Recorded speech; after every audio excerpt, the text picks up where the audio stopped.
The Bills and the snow dump on the 49ers 35-10 on Sunday Night Football as the Bills clinch their fifth straight AFC East title. We're going to recap the entire Sunday Night Football game. Let's go! Hey, what's up, everybody? This is Pro Football Hall of Famer and former Buffalo Bill Andre Reed. You're listening to Nate and the Fellas on Circle the Wagons podcast. Nobody circles the wagons like the Buffalo Bills. Go Bills. Where else would you rather be than right here, right now? Hey, hey, let's go Buffalo. Hey, hey, let's go Buffalo. Bills make me wanna. Hey everyone, welcome to another episode of Circling the Wagons, a Buffalo fan base Bills Mafia podcast. I am your host, Nate. Guys, thank you so much for joining us.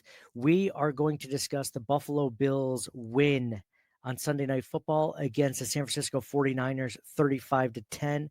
There is going to be a lot of fun stuff to talk about as the Bills go 10-2 on the season. We're going to go over our thoughts on the game, stats of the game, sweet, sassy, molassy plays of the game, our wall of fame and wall of shame, and as always, some tweets from our followers on Twitter, which is always a fun time. But for now, I'd like to welcome my co-host, John, to the podcast. John, how's it going, brother? How you feeling? I'm pretty good, Nate. How you doing? I'm doing well. I just mentioned this right before we recorded. I had tickets to go to the game, and then I came down with the flu. So not a great time to get one, but at the same time, I needed to recover. But man, that was a tough game to watch and be like, man, I wish I was there.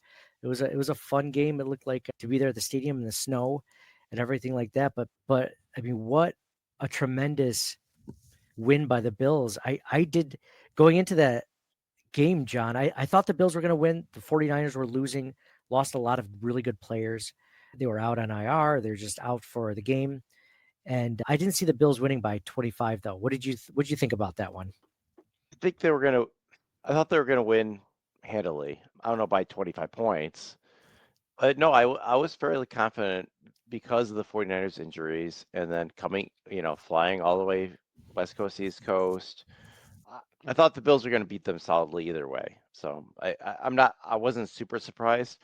I didn't think, like, looking at the forecast coming into the game, I thought the snow was going to be done, but it started again right as soon as the game started, and you could see the 49ers had lost their footing way more than the Bills did, both with turnovers and just guys in motion or guys trying to block and like all around. And it just really worked out. And what people wanted a dome, right? Like this is great. Like you got Josh Allen and Sean McDermott doing snow angels at the end of the game. It's phenomenal. This is their best start to a season since 1991 now, I believe. 1990 or 1991. And this was a season where the Bills were supposed to be having a really down year. If not a down year for them, like a really down year for the division. Everyone picked the Jets or the Dolphins to win the division. Nobody picked the Bills, it seems. They lost so many veteran players. They lost Hyde, Poyer, Trey, Mitch Morris, Gabe Davis. Obviously, Stephon Diggs was traded away. There's a lot of reasons to be pessimistic about this team. And, I had friends that were feeling the same way too. I talked to one on the way home from work tonight, and he's just like, hey, I'll admit it. I was down on this team. And because I remember after, our podcast, I like to talk to friends, and family and see what their thoughts are and get a feel for, what the, national, general consensus is. And he's like, yeah, I didn't think they were going to play that well this year. And I remember at the time being like, well, listen, if you take this, Stephon Diggs might be an addition by subtraction, a few other things, there's key pieces coming back. If this can happen, that can happen. I don't think any of us, though, maybe besides you, I don't think any of us thought they'd be 10-2 at this juncture. I thought that they would be good. I thought that they would still win the division. I thought they'd still be in the playoffs, maybe slightly, maybe not 11-6, maybe probably 11-6, probably not 12-5, but I didn't see them doing this one. And they're surpassing, I'm pretty sure, all of our expectations for the most part as a fan base. And this is the most exciting season that we've had since the drought ending season. I'm trying to think of the last great season that we maybe the when we made it to the 13-second games of the Bills was the 13-second game and the Bills were on fire going into that. But yeah, this is a tremendous time to be a Bills fan, and I don't think any of us expected it. I mean, I think at this point I was predicting 12-0, so they're underperforming a little bit. But I mean, this is the most exciting they've been. This and 3 years ago, the whole 13-year second thing, like this whole 5-year stretch has been the most exciting since the '90s Super Bowl years, right? Like this is like the next great era of Bills things to happen, and it's fantastic just watching it. Amazing. Like it brings back all those memories, like in the early '90s, watching them do it, and I just love it. Yeah, I mean the Bills have a 10-2 record. They've won 9 straight home games. They clinched the AFC East by the 1st of December, which is crazy early, right? Like I hold on, I have a stat somewhere here that was put on by While you're looking for that, they've clinched the AFC East division title, and they've only played half of the division games. They even played the Patriots yet at all. Yeah, that was that's the stat. OptaStats said the Bills clinched the AFC East in week 13. They don't play the Patriots for the first time until week 16. No other team in NFL history has clinched their division more than 1 week prior to playing one of their division rivals for the first time, let alone 3. Yeah. Well, look at me calling that before Look you at were. you. Look at you. Hey, look at us. Look at us. Who'd have Look at thought? us. Look at the Bills. Hey, look at the Bills. Who'd have thought? That was actually the meme I was doing. I don't know if I tried playing memes and videos over this software. It doesn't go well, but yeah, other than the 90s. And John, I'd argue that this team actually feels a little bit more complete than that 90s team front to back. It just Well, feels like a solid. I mean, sure, we might not have as many future Hall of Famers potentially, so but you're not gonna like this comparison. Like oh, I already don't like it. I'm already pissed off. the early '90s Bills, right? Like they had a lot of Hall of Famers, right? Like Thurman Thomas and Andre Reed and Jim Kelly and Bruce Smith and Steve Tasker should be in there, but James Lofton. not right. Like James Lofton, yeah. But you look at the team now, especially minus like there was supposed to be a mini rebuild. Oh, Diggs is gone, and they don't have Gabe Davis. I don't know why everybody was all up in arms about Gabe Davis anyway, but none of that worked out, and it's more reminiscent of a Tom Brady team with a bunch of no names, right? I don't want to say no names because they're all good, but they're not all pros. Necessarily Hall of Famer. Like Mac Hollins is probably their second best receiver after Shakir, and Shakir's not a Hall of Famer right now. Right now, but I mean, they don't have an Andre and James Lofton. It's like these guys, just like Brady, right? So I think that's what makes it different and what makes it special. Also, it also helps Josh Allen's MVP case. Yeah. It's easier to be MVP when you have a Jamar Chase as your wide receiver, right? Like it's easy to go for that. I'm glad, dude. When you said you're not going to like this comparison, I thought you're going to be like, well, this reminds me of some crappy It's a team that like looked good, but then they were awful. what's But this is a Tom Brady comparison. you're comparing. Well, yeah, I get that, but you're comparing it to the Patriots dynasty. You know what I mean? Like I love that comparison. I want the The Bills to only be the, that. o- the only difference is they cheated, so that's the big difference. So take what I said before with a grain of salt. There was, I think that there's a lot to be said about that. As far as just think about that, all those teams that Brady led to the Super Bowl. How many wide receivers from those teams are going to be in the Hall of Fame? I can't think of any. Randy Moss will be there, but he was only with the Patriots for 2 or 3 seasons. It wasn't like he was the factor every I single think, season. yeah, and that's like the Lofton too. Like Lofton really he made his hay with Green Bay. I know. I could tell stop you were getting a little afterwards. uppity Yeah. when I said James Lofton. You're just like, Yeah. "Ugh, I guess. I'm like, hey, you were talking about early '90s, and he was there. Yeah, I know. And it was fine. He dropped it a few times, but no, he was fine. But that is a good comparison. Literally, who's going to be besides Gronkowski Crowd and attack. maybe Wes Welker? I don't think Wes Welker or Edelman will ever get in. So it's literally just Brady. I mean, none of his running backs will even get in. As Vinatieri has a better chance of getting it, or is he in already? I don't know. he probably is. Who knows? Who cares? Don't care. It's not my team. But I think that there's a lot of validity in there. There's probably more players on the defense that are more likely to make the Hall of Fame than any wide receiver. And how many? Like Will Fork, maybe? Is he in? I don't know. Yeah. Who knows? Who cares? we could spend the time analyzing that, but no, I think that that's a great analogy, and I think that maybe their way of building this team that way has helped. And it's not like, so you could say the Bills are 10-2. Absolutely, they lost a dog of a game against the Ravens where they got blown out, sure, and they barely lost that one to the Texans, sure. You could look at their teams like who have they beaten?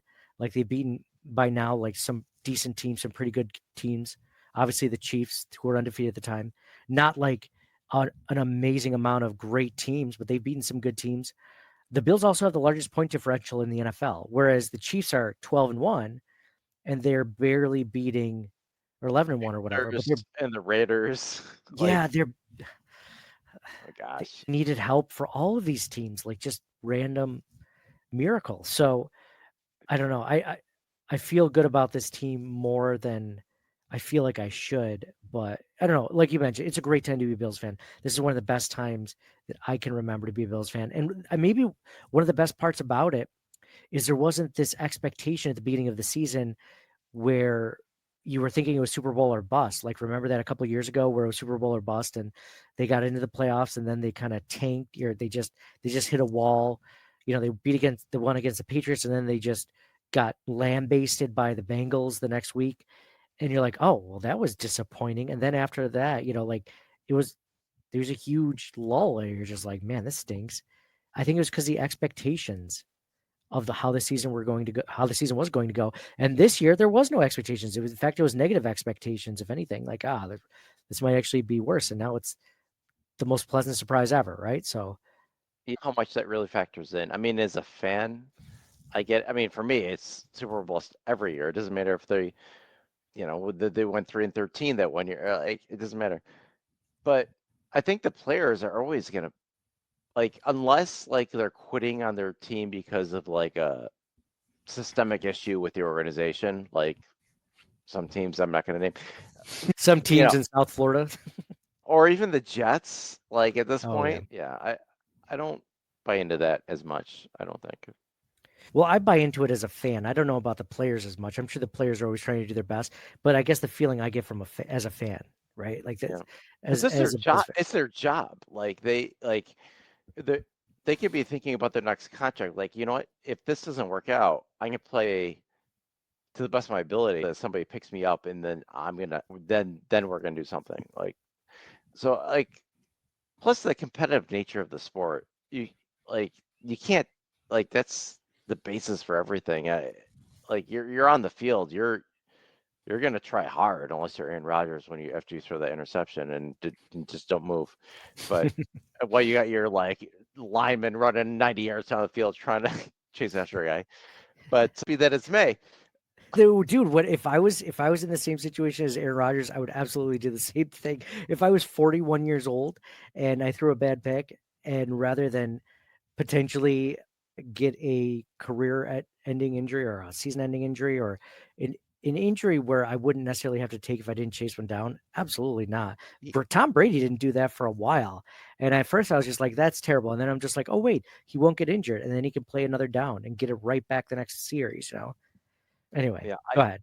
I would much rather have a Josh Allen than an Aaron Rodgers any day, in their primes, any day of the week. Aaron Well, you were Rodgers is saying, good. Aaron Rodgers is really good in his prime.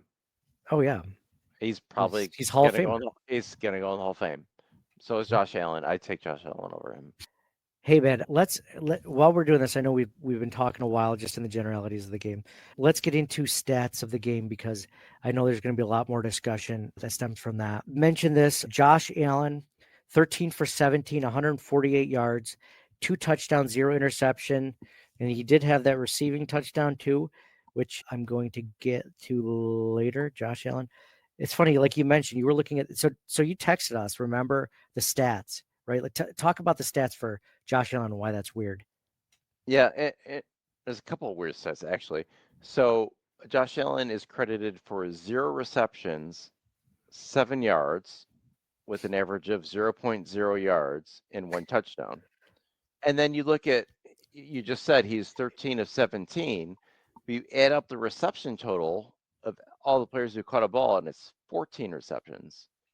Yeah, how is That that? second part is even more confusing, which is weird to say because the math on the first part is really weird. Yeah. How did they say that there were 13 completions based on his completion and attempt rate, Yeah, but there and was four. it shows 8 different players catching a ball, and you got Knox 2, Shakir 4, Morris, Cook, Cooper 3, Ty Johnson, Hollins, and Ray Davis. That adds up to 14. Yeah, it And doesn't they even say include Josh. So like that would make sense. Oh, that's why he's 14 instead of 13, even though it doesn't no, account. But yeah, no, it it says doesn't even 0 take for into Josh. Yeah, that's so weird. That's so weird. Great game by Josh Allen, obviously. That goes without being said. The lateral play. I know we're going to talk about that in Sweet Sassy Molassie plays the game, but that was unreal. Oh, you know what it is, John? I just realized Mitch Trubisky had 1 completion. So that's why it's 14 completions. Mitch Trubisky had 1. Josh Allen had 13. That's right yes, I there. forgot. Yeah, you're right. Mr. Trubisky, 100% completion percentage, 1 for 1, 4 yards. That's right. Wall of Famer, Mitch Trubisky. Even though people were like, who would you want? Would you want Daniel Jones or Mitch Trubisky this last week? But all right, we got James Cook was the leading rusher for the Buffalo Bills. 14 attempts, 107 yards, 1 touchdown, 7.6 yards per carry, and he had that 65-yarder, John. James Cook, amazing day running the ball. We have Ray Davis, 11 carries for 63 yards, 1 touchdown, 5.7 yards per carry. Ty Johnson. Ty Johnson is my low key, like one of my favorite players because he doesn't have a big role, but he's really good when he gets the ball in his hands. 5 carries, 28 yards, no touchdowns. Josh Allen, 3 carries for 18 yards, 1 touchdown. He had the 8-yard touchdown run. Curtis Samuel, 1 carry for 7 yards. Dawson Knox, leading receiver for the Buffalo Bills. Dawson Knox, 2 receptions on 2 targets for 56 yards. He had that long 39-yarder, the bulk of that. Khalil Shakir, 4 receptions on 7 targets for 30 yards. And then Quentin Morris. Mac Hollins had a touchdown. Josh Allen had a touchdown. If you mentioned Quentin Morris had a touchdown. And that's pretty much the stats of the game. Let's see. We also had Greg Rousseau had a fumble recovery. Christian Benford had a fumble recovery. Greg Rousseau had a sack also along with that fumble recovery. Who else had a sack? Someone else had a sack I missed. So the team had 2 sacks, but I don't see anyone else that had a. And then Damar Hamlin had that interception that got overturned due to That was BS. this BS. Did they give him a penalty because Greg Kittle ran into him? I don't understand that. Yeah, yeah. Kittle ran into both Douglas and Hamlin got called for. It didn't matter. They missed the field goal anyway, but that was definitely BS. And It that didn't was matter, but terrible. like WTF, man, right? Yeah, yeah. That would have been his third interception of the season and like third of his career too. That would have been really cool. But Yeah, Damar Hamlin, man. Hey, did you see that he is the most Pro Bowl votes right now for safeties I think it's by players. really, Yeah. Hold on, let me bring up this stat. Currently has the most votes for an AFC free safety. It would be their representative in the Pro Bowl. Leads AFC voting for free safety. does Cool. that sound right? Does that sound right to you? He's been Sure. fine. You mean should he be? You mean should he be a Pro Bowler Yeah. for the AFC? I think he's having a good year. I don't see what's crazy, John, is we're used to having Micah Hyde back there, right? and Micah Hyde was consistently getting snubbed by the Pro Bowl, and so was Jordan Poyer. Remember? And not like, so it's popularity contest, is that, well, it kind of is at this point anyway, but Yeah, exactly. It is. It you really is. got to look at the all pros at this point, which is Yeah, a narrower field because it's just like it's fewer players that gets like still pro, but and it's by I the don't know. press writers as Oh, opposed to just players yeah. and fans. Fans No, don't know anything. I like Hamlin. I think he's slow, but I think he does do a lot of things well also. I'm actually worried about Cole Bishop, although he's made some plays too on special teams, Why are you worried about Cole Bishop? because he's not starting yet. Yeah, but he'd be starting, I think, in that Taylor Rapp role. And Taylor Rapp, I think, is having a good season. Like all things considered, I like what Taylor Rapp has done. It's true. And, Taylor Pass is having a good season, yeah. he hits his stride. You watch next game. Now, I want the listeners and the viewers and anyone else watch next game. If a player ends up bursting through the line and the second level, Rapp, like 90% of the time, is the guy to meet him. So instead of it being like a 50-yard touchdown, it's a 15-yard run. Like, check that out next time. I'm not saying that that's why he's playing well. Obviously, there's a lot of other reasons, and I don't want to take anything away from Poyer and Hyde because I don't think he's at that level. But I think he's having a good season, and I think him having a good season is the main reason why Cole Bishop is being left off the field. And that's a good thing. That's a good thing. You want your good players as opposed to, Taylor Rapp isn't good enough to stay in the lineup. So we have to throw the rookie in maybe a little bit earlier than we want to.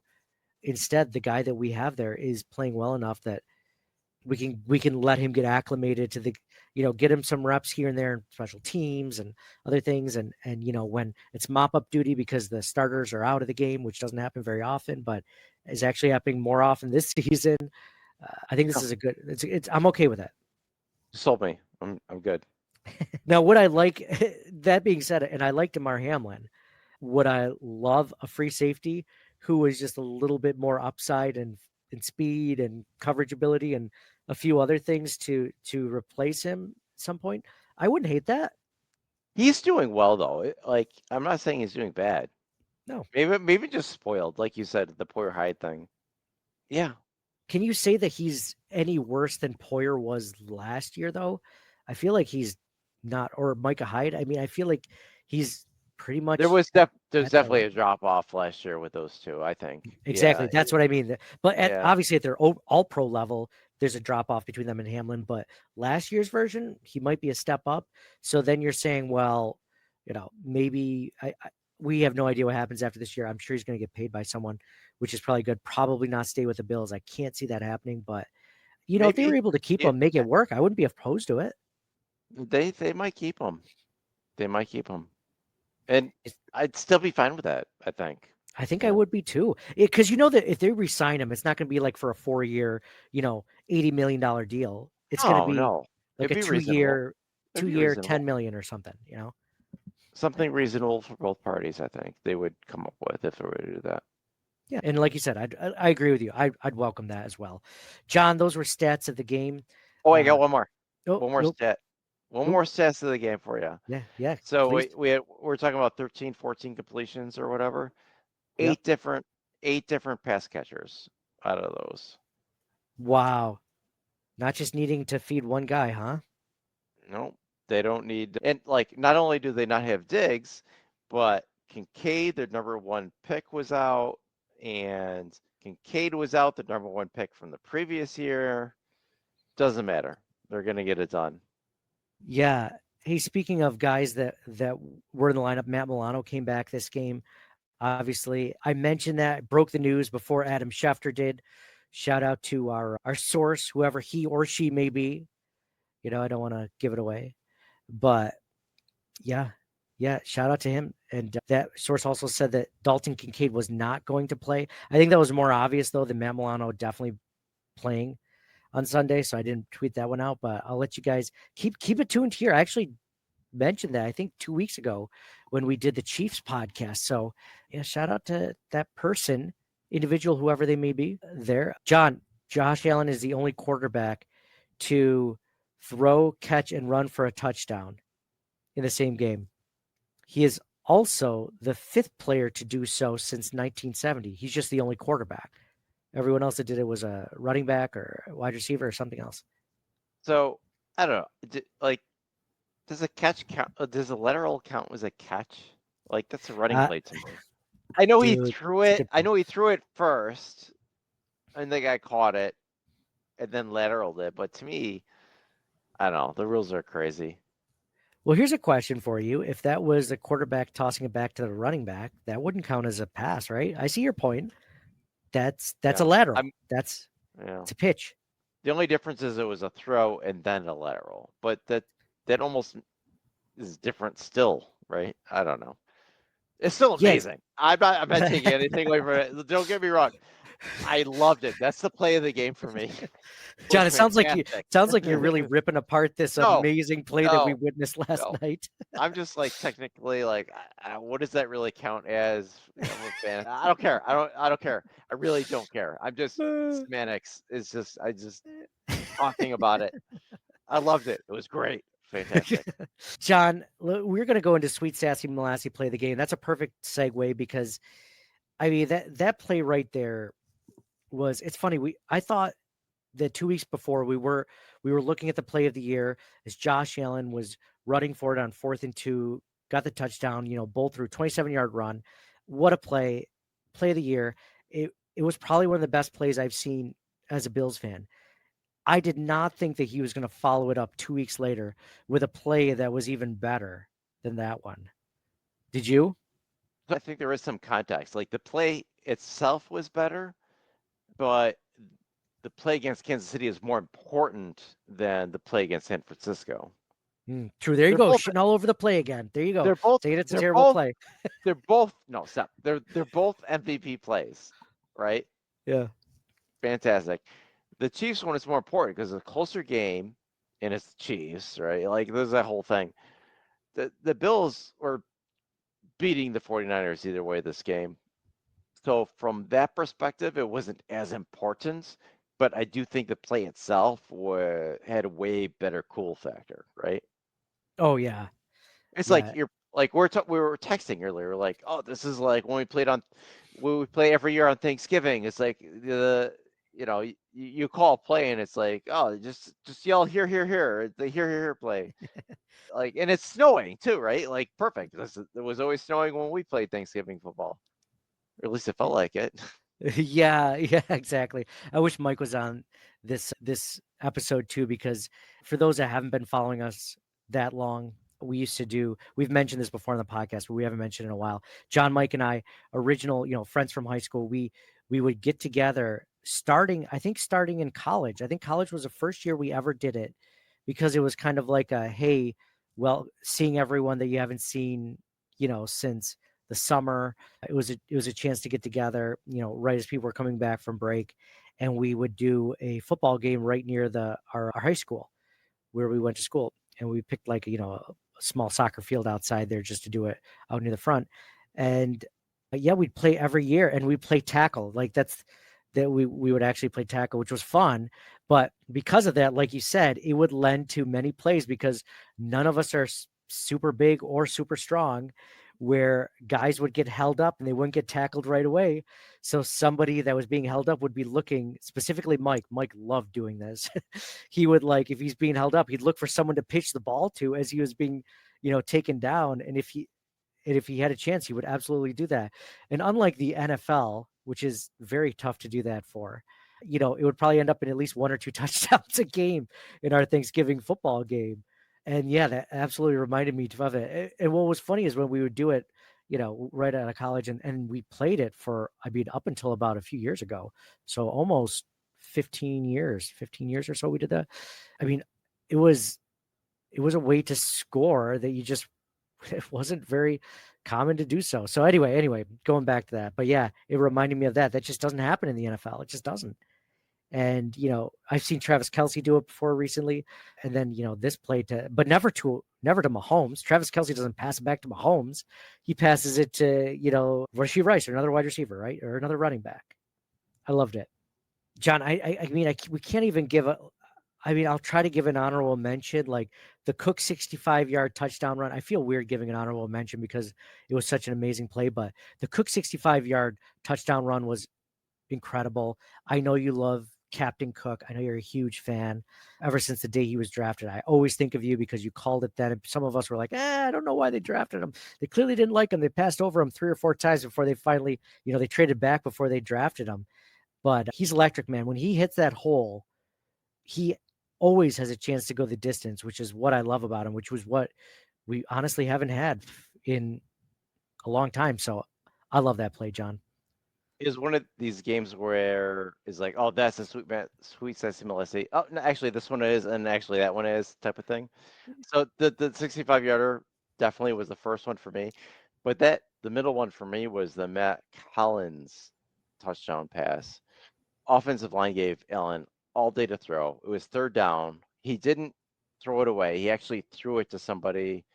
You see a lot of quarterbacks now that they'll make a dumb decision and like, oh, okay, at least try. But no, he hung in there. He threw it.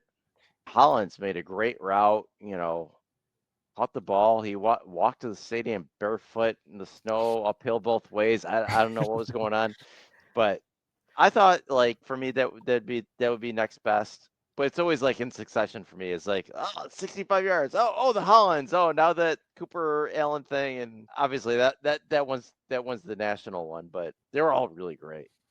Mac Hollins, the vibe wide receiver, right? Like that, like you said, the bare feet, his whole, like his outfit that he wore walking into the stadium. I don't know if you saw that. It was like his scientist thing that he does on TikTok. He wore like a scientist outfit. He's definitely the vibe wide receiver. He's also like, reminds me kind of like of a hippie, like peace and love, man. Like, he's just, I don't know. He's a cool dude. He definitely has a cool vibe for him. And having him, it's funny because I wasn't keen on him, especially when we were struggling offensively. It's like, I don't want to rely on Mac Hollins to be a wide receiver 3, but the way he's been playing and the way he's been making key plays week in and week out, like he has a role on this team. And it may not be the biggest role, but he plays that role really well. And it doesn't need to be any bigger. And I think the Bills do a good job of utilizing his strengths. And maybe there aren't as many strengths as an Amari Cooper, but hell, I don't care. Just they find a way to use him, and Josh loves him and has a rapport with him, and that's all that matters. Yeah, and he can block. And I also had a sweet sassy Malassi play of the game. Honorable mention that Rousseau sack in the second quarter that forced fourth down, and then they punted it away, and then that led to the Mac Hollins touchdown that you just mentioned, the following drive. So that was a huge sack by Rousseau. Love Rousseau. There was the Christian Benford fumble recovery in the red zone in the third quarter, before the game was completely run away. It was about to be, but that was a really cool play by Christian Benford. Almost went the whole way. it's great because they were going to score for sure right there. And Yeah, I think Rapp had the forced fumble, and then Benford had the big return. I don't think we made anything out of it. I think we ended up punting, but agreed. that was But it huge stopped. because it was a minus touchdown, so it's Yeah, great. exactly. Would it have mattered? Probably not, but who knows? Instead of being up 21-3, you're up 21-10. So maybe it makes a difference. I don't know. Like you said, I love the play for it. So we did Sweet Sassy Molassie plays of the game.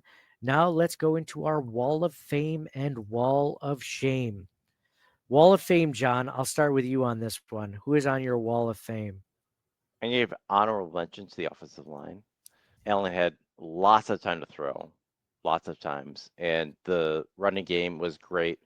The offensive line was able to stood the ground well. I get that it's harder for defenders and pass rush and all that kind of stuff, but still want to give credit to the offensive line. Great run game, great pass blocking. But Josh Allen, I don't know how many touchdowns he had because of the whole receiving thing and all that, but he had a bunch. But he's their MVP. I mean, they pulled him at the beginning of the fourth quarter.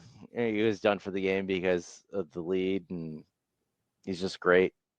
John, I love. I mean, you have to say Josh Allen is the Wall of Fame if you're going to put someone squarely on the Wall of Fame by itself, it's got to be Josh Allen. I think everyone agrees it's probably the most obvious. The Sweet Sassy Molasses play the game was the most obvious part of the segment too. Wall of Fame should go to Josh. Honorable mention, I like the offensive line, John. I think that they did a tremendous job, like you said. They've been doing a great job all year, I think, protecting Josh in opening rushing lanes on the interior for their running backs. I think they've done a tremendous job with that.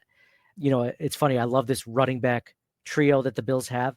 I've mentioned this a few weeks now. This might be the best one they've had between Cook, Ray Davis, and Ty Johnson. I love them all.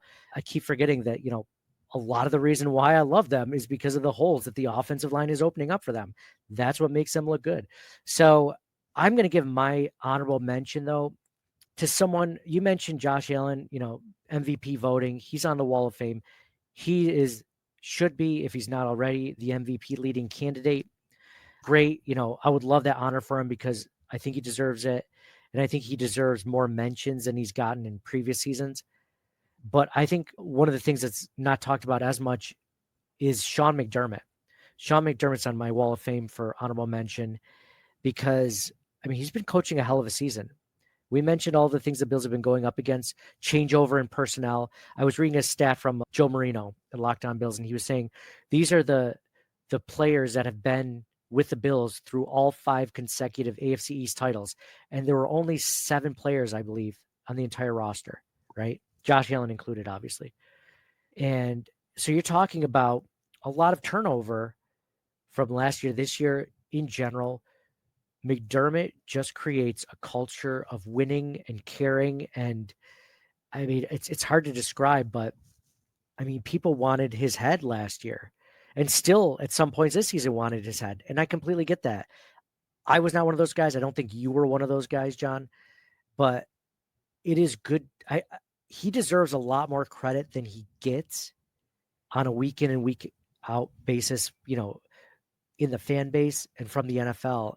And it's hard not to look at what he's done year in and year out, made this team better with all the turnover, with all the changes, with all the cap situations, made this team and consistently kept it better and kept these guys motivated in times where he could have easily lost the locker room, and he doesn't. And not only has he not, he's thrived and gotten better, which is, I think, a testament. And I'm glad that they did not fire him for all those reasons. McDermott's awesome. I think he's loosened up a bit even with the better. It's great. Yeah. I just love it. Like we talked about before, like the Snow Angels with him and Josh Allen in the snow and like that camaraderie. And like, I'm not worried about the Bills for the rest of this year. And I haven't said that very often. That's an odd place to be in. Over the years, but like, yeah, once or twice, right? Yeah, exactly. It's hard not to appreciate what he's done with all the adversity he's faced. So all the things we mentioned, I think he's come a long way, and I think he continues to grow and get better. And what else would you want? You can tell by the way that the players act around him. We're starting to see the reports out of Miami that, they don't respect Mike McDaniel. There's a story or a quote from an anonymous player saying that, how can you respect your coach when he's always standing by the heater in the locker room and he's always shivering like he's cold? It's like, that's not a leader. And like, eesh, like, you're talking about Sean McDermott doing Snow Angels. Like, Sean McDermott is not that guy. So, yeah, I want to give a shout out to McDermott. I love what he's done with the organization. Will he win us a Super Bowl? I hope so. But if not, he's given us him and Josh Allen obviously have given us some of the best seasons we've had as Bills fans for sure in our adulthood, but also maybe even since our childhood. John, Wall of Shame, do you have anyone or anything to put on the Wall of Shame? Because I actually have a couple. I was surprised I came up with a couple. Wall of Shame. Well, this is easy for me. Chris Collinsworth. Anything specifically?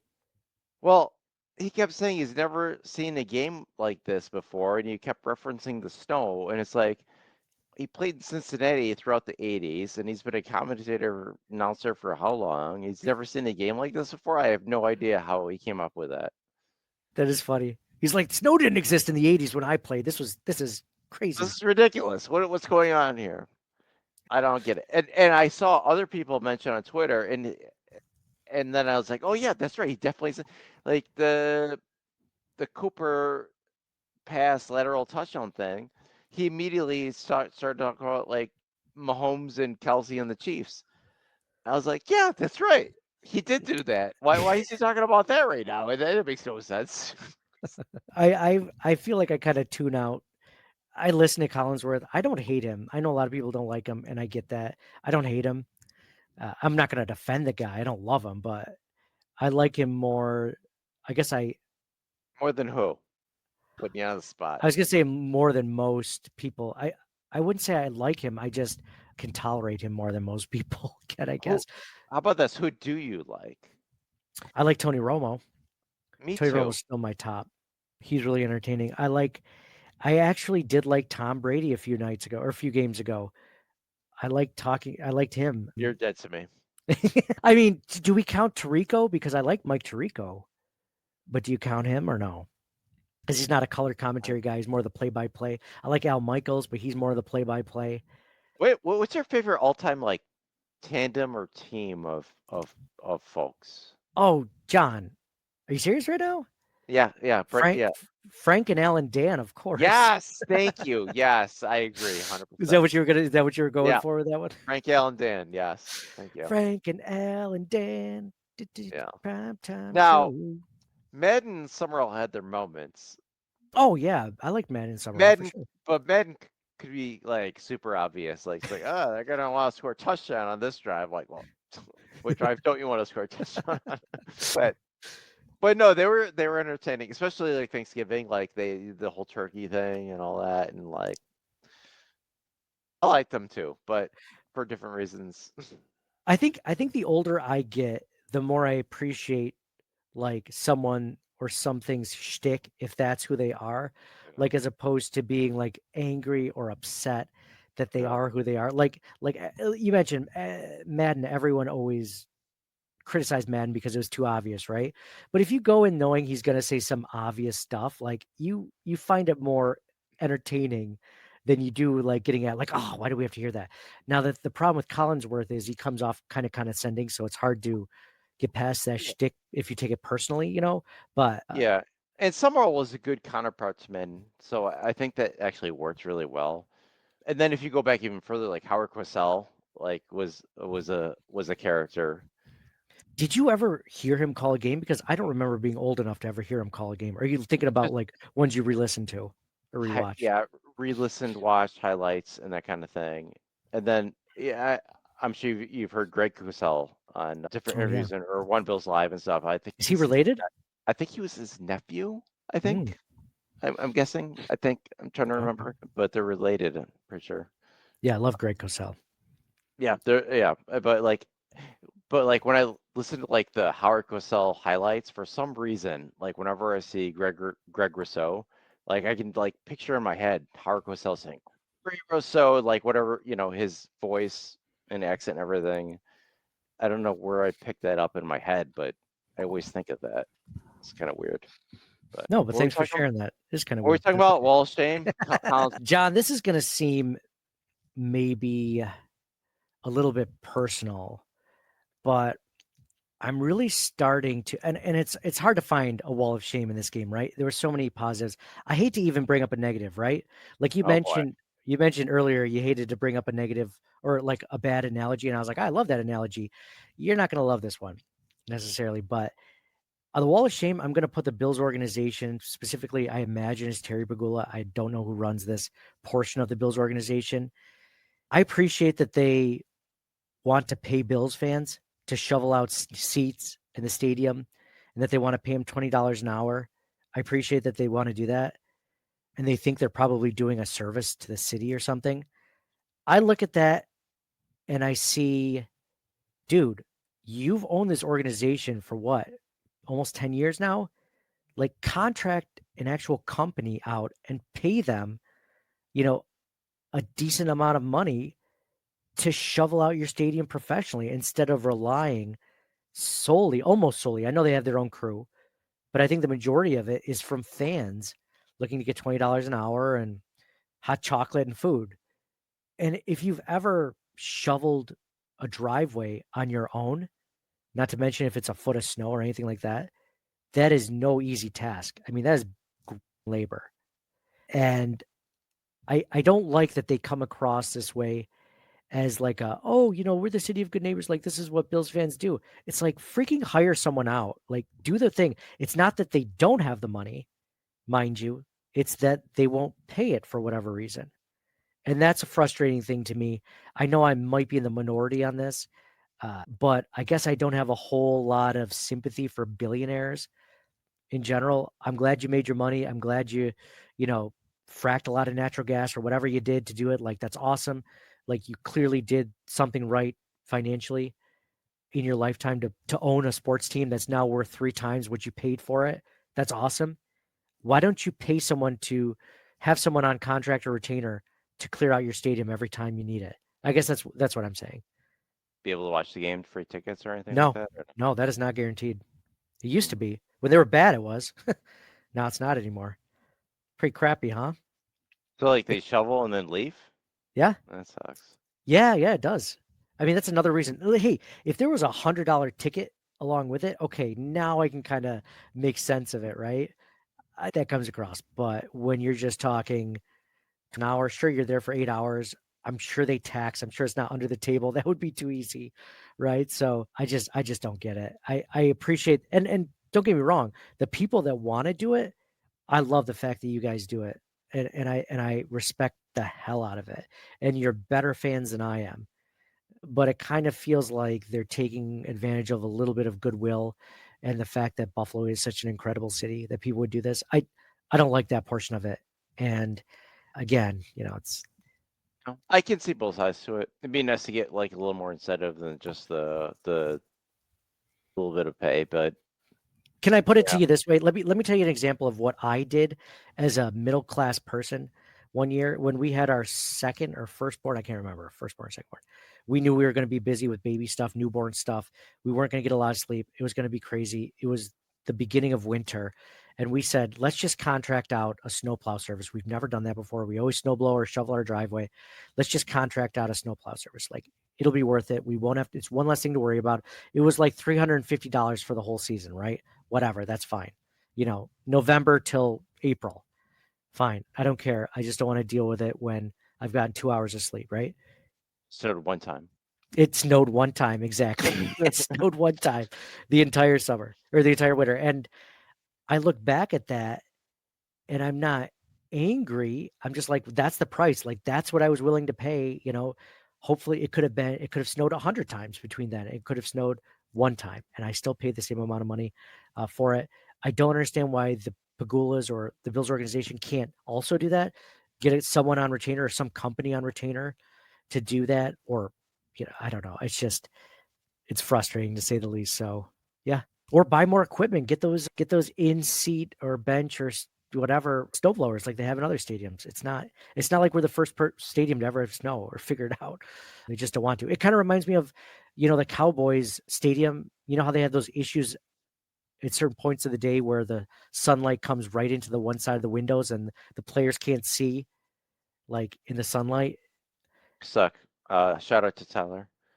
Yeah, Cowboys suck, Tyler. So with that being said, like, Jerry Jones could fix that. He could put automatic shutters over those so that they close when it gets too bad. Like, they could pay money and figure out a way to do it. They just won't.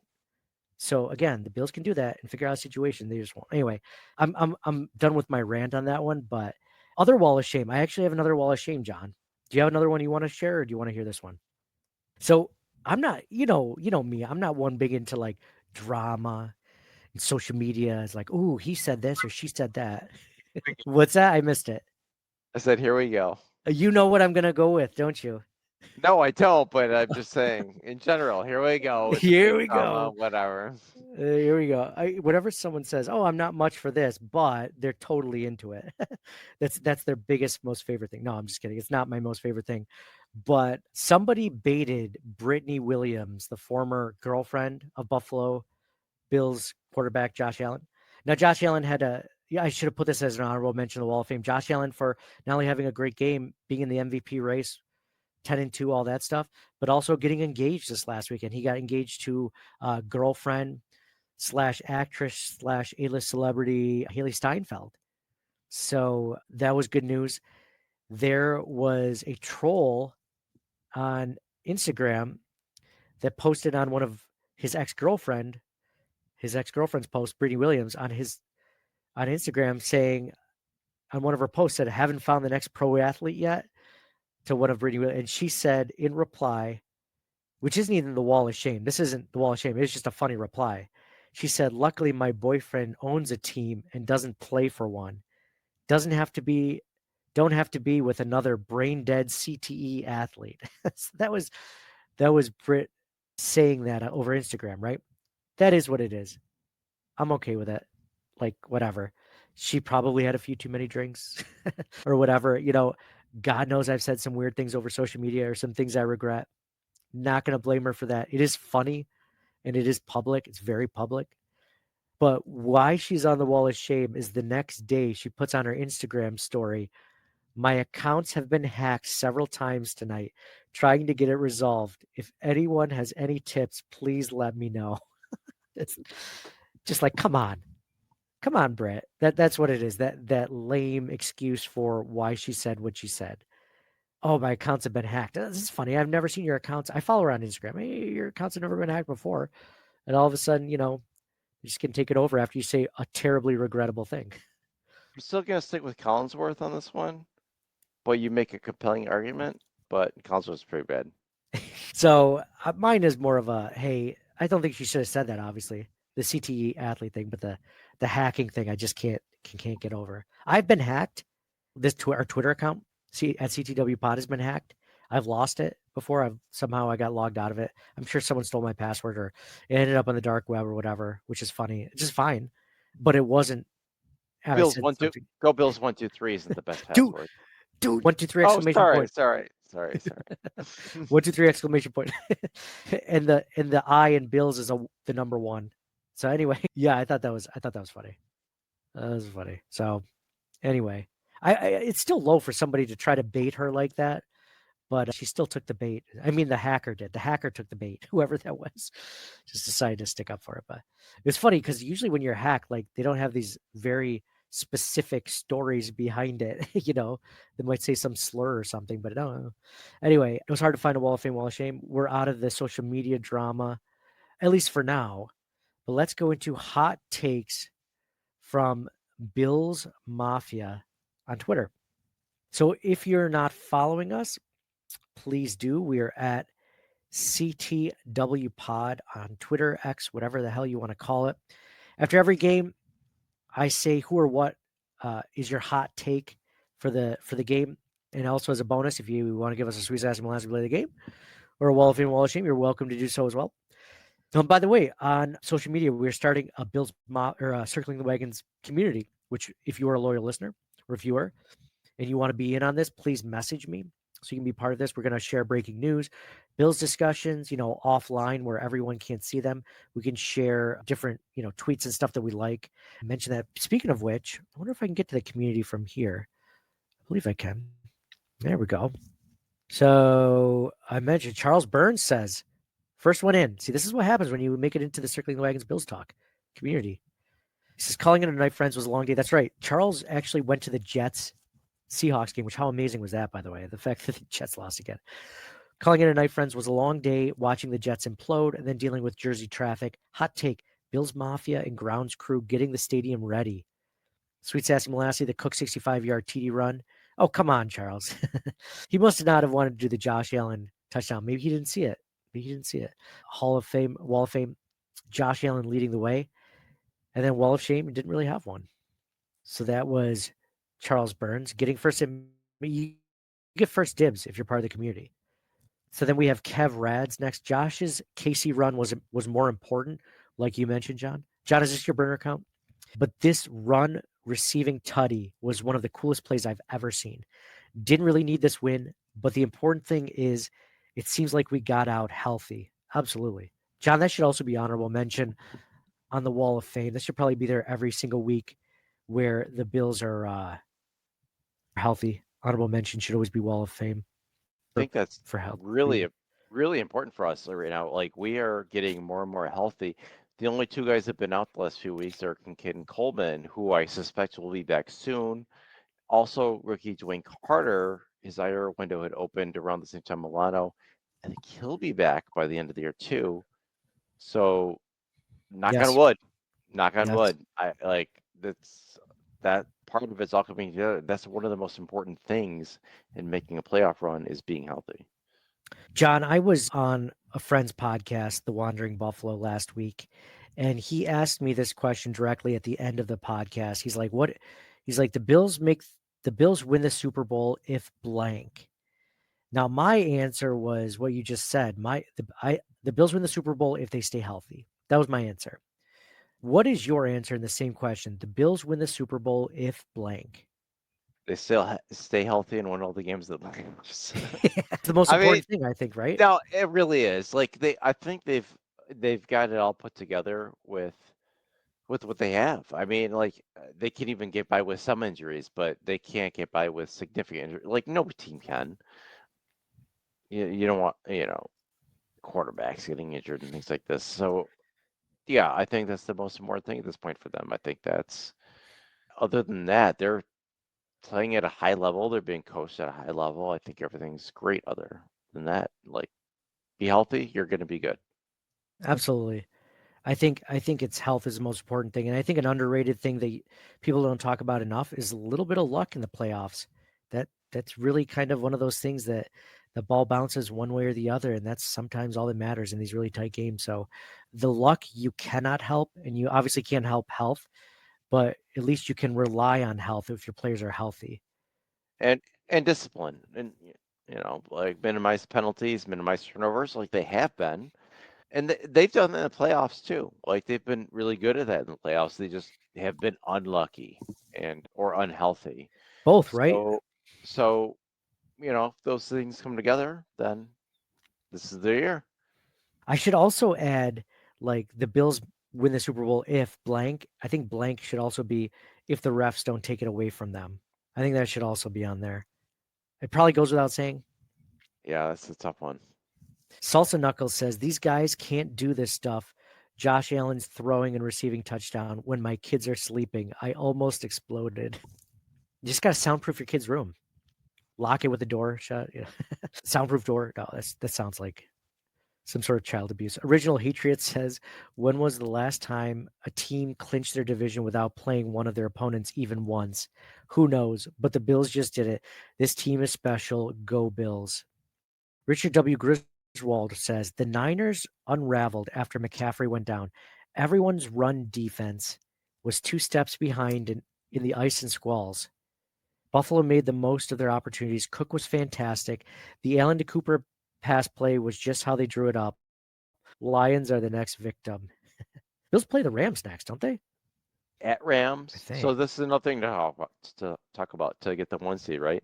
So at Rams, at Lions, which is the toughest game. So Rams are 6-6. Lions are arguably the best team in the NFL.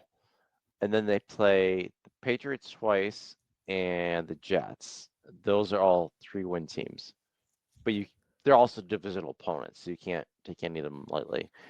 You look at Kansas City's schedule, and they got, off the top of my head, Chargers next week, and then in some order, Browns, Broncos, Steelers, and another team. So I think they have a tougher schedule overall. The Yeah. Bills have the hardest team to play yet in the Lions. So we're hoping for the Chiefs to drop 2 games, maybe, Mhm. which they could. I mean, they almost lost to the Panthers and the Raiders, but they're still beating all these teams regardless. So Bills still have a shot at 1 seed, but I don't think it's necessarily going to be easy.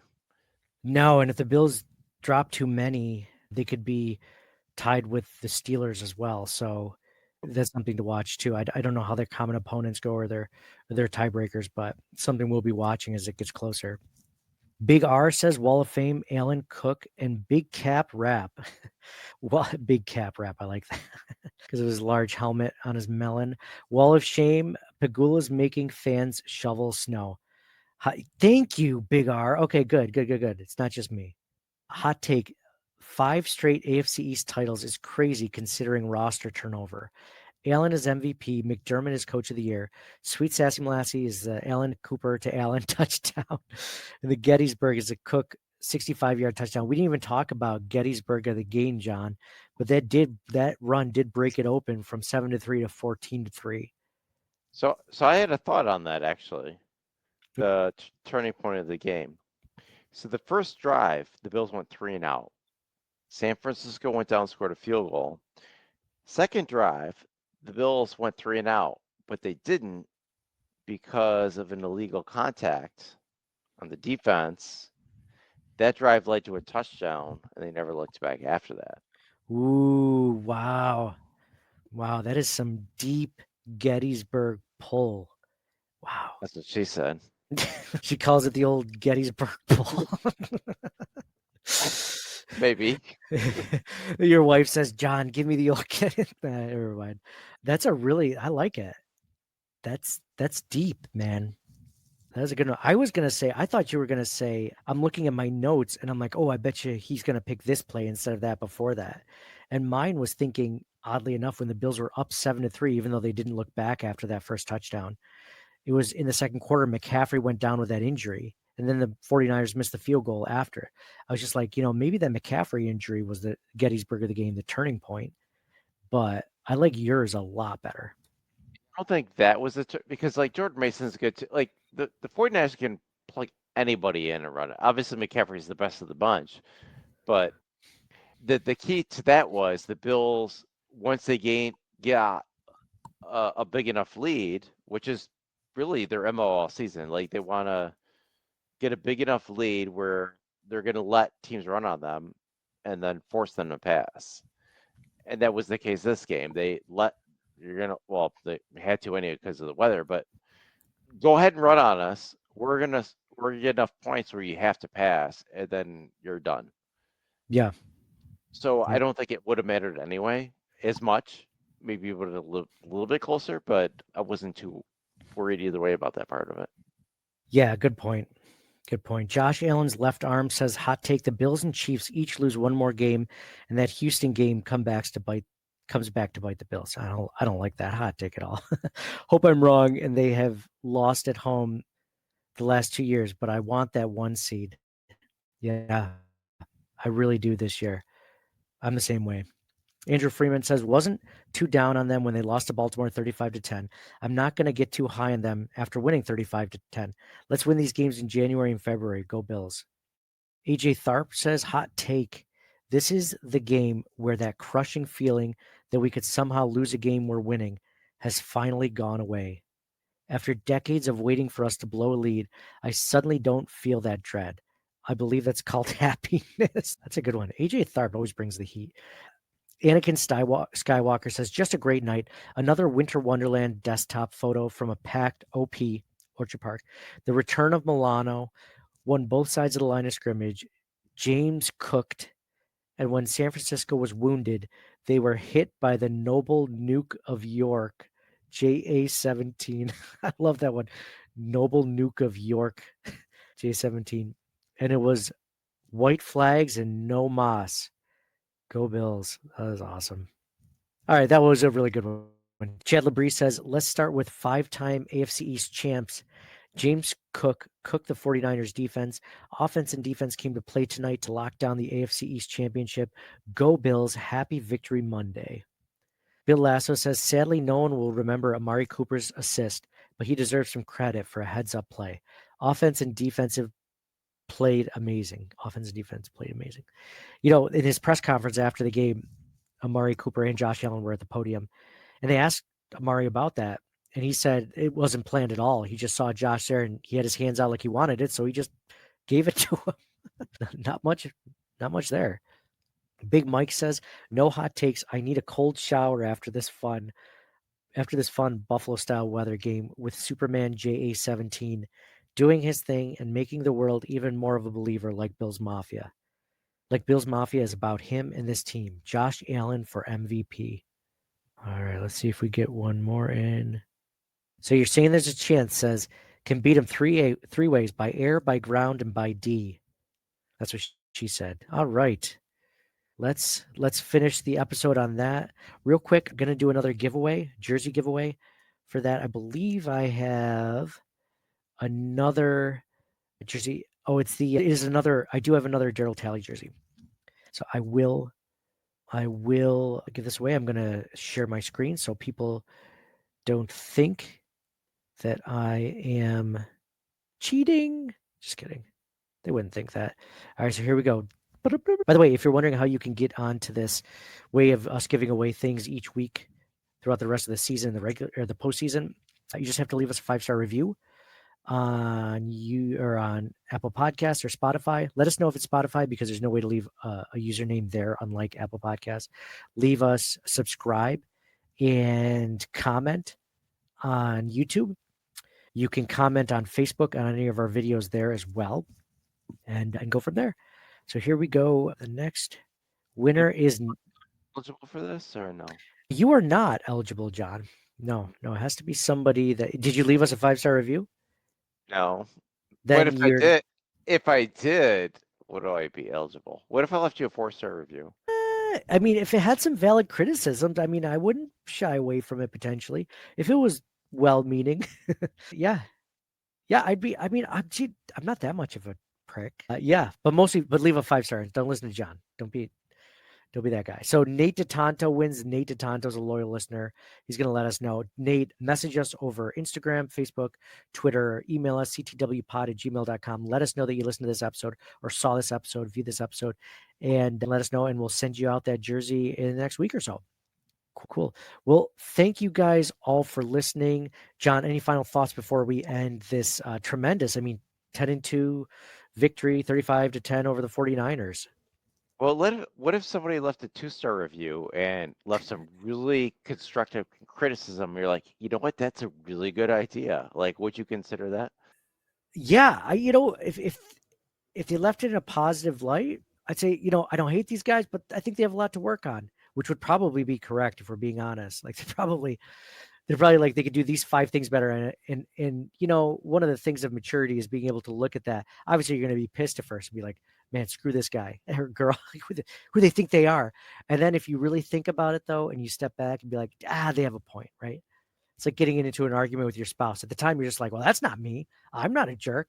And then you think about it like a few hours later, a few days later, you're just like, I probably shouldn't have said that, or I probably shouldn't have done that thing. They might have a point. Sounds like a very diplomatic response, but in practice, I don't know. John, that's how I am with everything. Don't you know that? Or maybe that's how I want to be. I'm definitely not that way. I want to be though. I'm working on it. Just growth mindset, man. Got to work at it. So cool. Well, thank you guys all for listening. Thank you for streaming. Thank you for liking and subscribing and leaving a 5-star review. Appreciate the heck out of all you guys. The Bills are 10-2. They've won 9 straight home games. They officially clinched the AFC East. They are in the playoffs no matter what. For sure now, it's just a matter of where they seed. It's a great time to be a Bills fan. Looking forward to talking to you guys again soon. Follow us on all socials. Hoping to break some news about some more players this week from our guy or girl on the inside and doing that. So keep following. So signing off for John. Would you rather be than right here, right now? Go Bills. And for me, Nate, nowhere, John. Honestly, nowhere. Go Bills, and we'll talk to you guys again next week. Thank you for listening to the Circling the Wagons podcast. Download and subscribe to us in your favorite podcast service. Email us at ctwpod@gmail.com. That's Charlie Tango Whiskey Pod@gmail.com. Follow us on Facebook and Twitter at CTWPod. And most importantly, go Bills! Nobody circles the wagons like the Buffalo Bills. Nobody circles the wagons like the Buffalo Bills, Nate. Well, listen, the whole show is called Circling the Wagons. Say no more. I love it.